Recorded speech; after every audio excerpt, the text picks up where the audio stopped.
I recently went on a deep dive into the Terminator universe, watching all the movies and shows to create a comprehensive timeline video. So if you haven't seen it yet, do yourself a favor and give it a watch. But something hit me while I was marathoning through every single one of these films. Some of these movies are a lot better than I remembered, and some of them, well, let's just say not so. So in this video, I'm going to be ranking every Terminator movie from the very beginning to the current Netflix anime Terminator Zero. With that being said, hit that subscribe button and let's just jump right in. We're starting things off with the OG that started it all, the original 1984 Terminator. The movie is a lot scarier than I remembered. The Terminator taps into a primal fear, the terror of being hunted. The T-800 is a perfect representation of that fear, an unstoppable force of nature that won't stop until its target is dead. From the moment that it arrives in LA, naked and emotionless, it immediately establishes itself as a cold, calculating killer. It's not just about strength, it's about efficiency. The way it methodically tracks down and kills every Sarah Connor in the phone book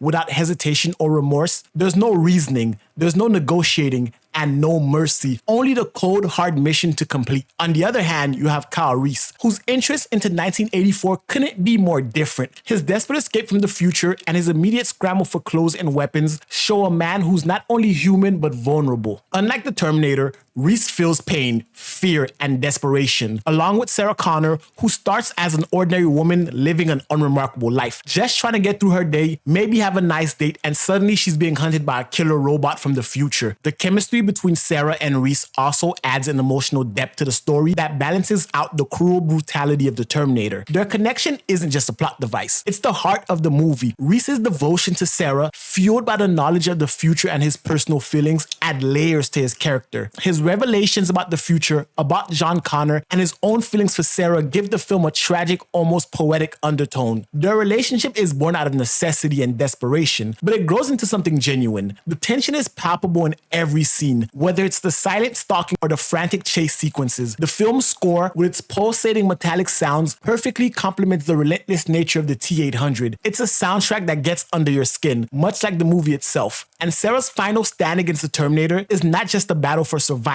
it's a testament to human resilience and the will to live. By the time the credits roll, you're left with the feeling, what now? Sarah knows there's more to come, and so do we. The Terminator may be gone, but the storm is just beginning.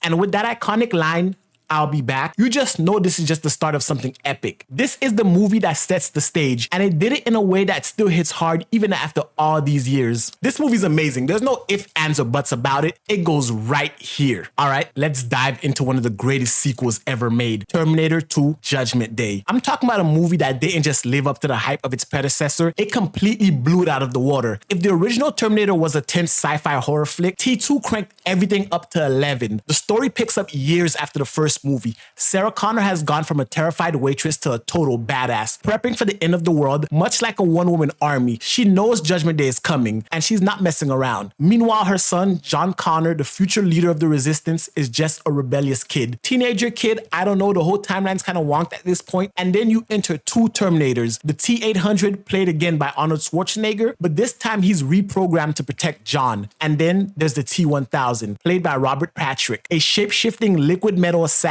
sent to kill John. From the get-go, T2 sets itself apart with its mind-blowing special effects. I mean, the T-1000, this guy is straight up terrifying. He can turn his hands into blades, morph through metal bars, and take bullets like they're mosquito bites. It's one thing to be chased by a relentless cyborg, but a relentless cyborg that can turn into goo and slip through cracks, that's some next-level nightmare fuel right there. The effects still hold up, even today, and that's saying something considering that this movie came out in 1991. And let's talk about action. Holy hell does this movie deliver. The stunts are insane, the pacing relentless, and every set piece is more impressive than the last. But it's not just about the action and the effects. T2 has a heart. At its core, it's a story about family, fate, and the struggle to change the future. Sarah's evolution is incredible. She's hardened, scarred by the knowledge of what's coming, but she's also determined to save her son and stop Judgment Day. Watching her go from thinking of the Terminator as a soulless machine to seeing him as a protector, almost like a father figure to John, adds a surprising depth to the story. And seeing John bond with the T-800, It's something special. It's weird, right? This kid is teaching a killer robot how to be more human, how to smile, how to say hasta la vista, baby. It's moments like these that make you realize this movie is more than just shootouts and special effects. It's about hope, redemption, and the idea that no fate is set in stone. And that ending, if you didn't tear up just a little bit when the T-800 gives the thumbs up as he's loaded into the molten steel, are you even human? In the end, T2 isn't just a great Terminator movie, it's a great movie, period. It's got everything you could want: action, heart, groundbreaking effects,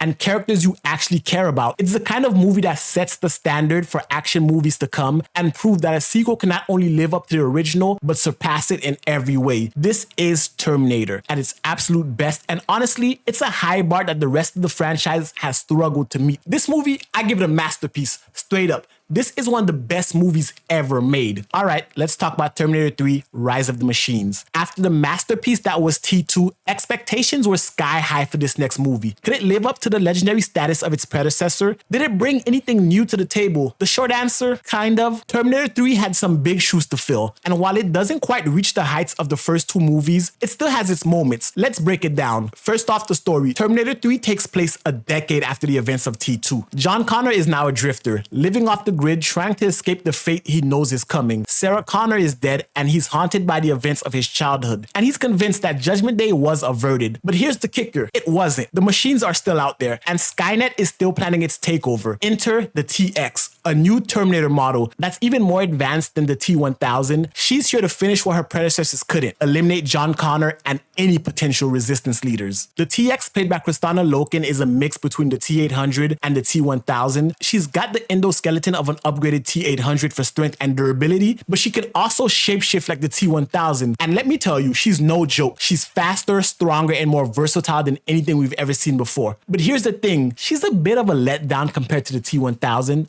Don't get me wrong, she's cool, but there's some things about the T-1000's relentlessness, almost animalistic pursuit that the TX doesn't quite capture. Arnold's also back as the T-850, an updated model of the Terminator. This time, he's here to protect not just John, but Kate Brewster, who will play a crucial role in the future resistance. He brings a surprising amount of humor in the role this time around, with some genuinely funny moments that give the film a lighter tone. And Terminator 3 doesn't skip out on the explosions, chase scenes, and robot-on-robot combat. It's big, it's loud, and it's exactly what you'd expect from a Terminator movie. The fight scenes between the T-850 and the TX are also solid, showcasing some impressive choreography and effects. But overall, the action feels a bit more generic compared to the groundbreaking sequences in T2. It's good, but not revolutionary. Where Terminator 3 really shines is in its darker moments. The film doesn't shy away from the inevitability of Judgment Day. No matter what John and his friends do, the apocalypse is coming. The final act takes a bold step by actually showing the start of the war. With Skynet going live and launching nuclear attacks around the world, it's a gut punch of an ending, reminding us that some things are inevitable. You can delay the future, but you can't stop it. That's the twist, and that twist where John and Kate realize that they've been sent to a fallout shelter, not to stop Judgment Day, but to survive it, is chilling. It's a brave move for the series, embracing the darker, more fatalistic themes of the story, but let's be honest, Terminator 3 doesn't quite reach the emotional depth or iconic status of its predecessors. It's a solid action movie, but not quite the Terminator sequel I was hoping for. I give it a not great, not terrible, just mid. Next, let's dive into Terminator Salvation, the movie that took a bold step by changing the game and moving the Terminator franchise into the future. Literally. Unlike the previous movies that mix time travel with present-day settings, Terminator Salvation is set entirely in the post-apocalyptic world of 2018. This was the movie where we finally got to see the war against the machines in full swing, the future that's always been previously hinted at. Salvation stars Christian Bale as John Connor, the prophesized leader of the human resistance against Skynet. At this point in the timeline, Skynet has already nuked the world, and the surviving humans are doing everything they can to stay alive and fight back. This is a different John Connor than we've seen before. He's battle-hardened, intense, and driven by his destiny. Bell's performance is all grit and determination, which fits the tone of the movie, but sometimes it feels a bit too intense. One of the most interesting things about Terminator Salvation is that it introduces a new character, Marcus Wright, played by Sam Worthington. Marcus is a death row inmate who, unbeknownst to himself, had been turned into a human Terminator hybrid. He's got a human heart and brain, but a metal endoskeleton, making him the perfect blend of man and machine. Marcus is a fascinating character because he doesn't know what he is, he thinks he's human, but he's actually a pawn in Skynet's plan. This twist raises some deep questions about identity and humanity. What makes you human? Is it your flesh, your blood, or your choices? Marcus's journey of self-discovery and redemption is at the heart of the movie, and it's a compelling one. The action in Terminator Salvation is awesome. The action set pieces are huge. We have giant Terminator robots, but as cool as the action is, Terminator Salvation does have its flaws. The story feels a bit unfocused at times. It's like the movie can't decide whether it wants to be about John Connor or Marcus Wright. Both characters are compelling, but the split focus means neither gets the development they deserve. The movie is filled with robots, but none of them are as terrifying or as iconic as the ones we've seen before. In the end, Terminator Salvation is a mixed bag. It's a bold attempt to take the franchise in a new direction with a darker tone and a fresh setting, but it lacks the emotional depth and character focus that made the first two movies so iconic. It's another good action movie, but it doesn't quite capture the magic of the original movies. Another mid. Not terrible, but not great. This next one here is a bit of a roller coaster. After Salvation, the franchise needed a fresh start, and Genesis tried to do just that. It tried to blend the nostalgia of the original movies with a new storyline while resetting the timeline. But did it pull it off? Well, that depends about how you feel about time travel, twists, alternate timelines, and a whole lot of fan service. So let's break it down. First, the setup. Terminator Genesis starts off familiar enough. It's 2029 and John Connor is leading the resistance against Skynet. We get the classic scenes of the future war with the resistance finally launching an assault on Skynet's time machine facility. This is where things start to diverge. Just as Kyle Reese is being sent back to 1984 to protect Sarah Connor, Skynet sends a Terminator to attack John Connor, turning him into a Terminator human hybrid. Yep, you heard that right. John Connor, the savior of humanity, is now part machine, part human. When Kyle Reese arrives in 1984, things aren't what he or we expected. The timeline has changed. Instead of the helpless waitress we met in the original Terminator, Sarah Connor is already a hardened warrior, trained and protected by a reprogrammed T-800 who she affectionately calls Pops. This version of Sarah, played by Emilia Clarke, was saved by the T-800 back in 1973. It turns out that another Terminator was sent back to kill Sarah when she was just a child, but Pops saved her and has been raising her ever since. Who sent Pops? We don't know. Now here's where Genesis really starts to get wild. Because of these changes in the timeline, Cal has memories of the original 1984 timeline and this new altered timeline. He's confused, we're confused, and it becomes clear that we're not just dealing with a simple time travel story anymore. This is a full-on multiversal theory. The movie jumps between different timelines, different versions of characters, and it introduces the idea that the future isn't set, which opens up a whole can of worms for the plot. And then there's John Connor's transformation to the T-3000, a new Terminator model that's made up of nanotechnology. This twist was a different move, taking the franchise's iconic hero and turning him into a villain. Jason Clarke does a decent job with the new version of John Connor, but the twist itself felt a little forced, like the filmmakers were trying too hard to surprise the audience. It's an interesting idea, but it just doesn't quite land like it should. And ultimately, Terminator Genesis is a movie that tries to do a lot, maybe too much. It wants to be a reboot, a sequel, a prequel, all at the same time. It throws in time travel, alternate timelines,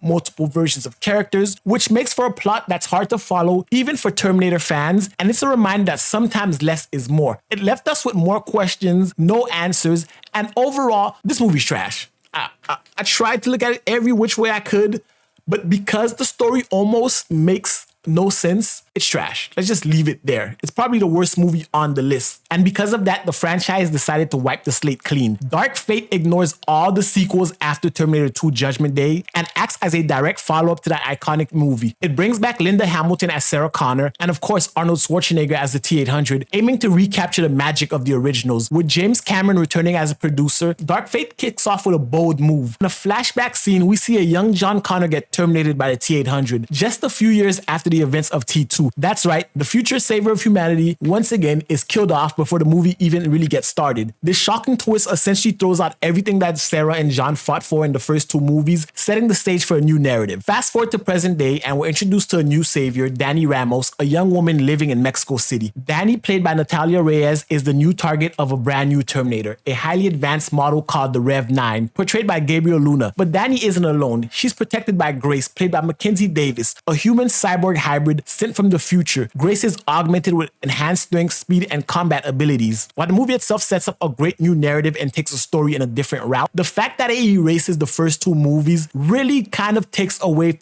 from the weight of this movie. In the end, Dark Fate is a solid, entertaining entry into the franchise. It's not perfect and it doesn't capture the magic of the first two movies, but it's better than Genesis and it's a step in the right direction. By focusing on character-driven storytelling, high-stake action, and a fresh set of themes, it tries to breathe new life into the series. Overall, this movie is not bad. I'm gonna give it a good. It's actually a good movie. John Connor aside, everything about this movie reminds me of the original movies. After watching them all nonstop, this is the closest we get to the first two movies. And finally, we have the Netflix anime. Let's talk about Terminator Zero. In the latest addition to the Terminator franchise and the first venture into anime, the series takes a fresh approach. Set in a timeline diverging from the events of Terminator 2 Judgment Day, Terminator Zero starts with an intriguing premise. What if Skynet wasn't the only AI out there? Instead of going back in time and sending Terminators, what if we went back in time and created a new AI to stop Skynet? What could possibly go wrong? While Terminator Zero is heavy on action, it doesn't neglect character development. And visually, it's a treat for the eyes. The animation is top-notch with a distinct style that sets it apart from the live action. Ultimately, Terminator Zero is a bold take on the Terminator franchise. By embracing the medium of anime, it opens up new possibilities for storytelling and visual expression. It respects the legacy of the original movies while exploring new themes and ideas, making it a worthy addition to the timeline. It doesn't do anything to ruin John Connor's legacy or any of the other characters. I don't want to spoil it, so that's all I'm going to say about Terminator Zero. I'm going to give it good. But guys, that's it for me. That's my thoughts. That's my rankings. I'd love to hear your rankings in the comment section below. If you liked the video, give it a thumbs up, hit the subscribe button, and until next time, peace.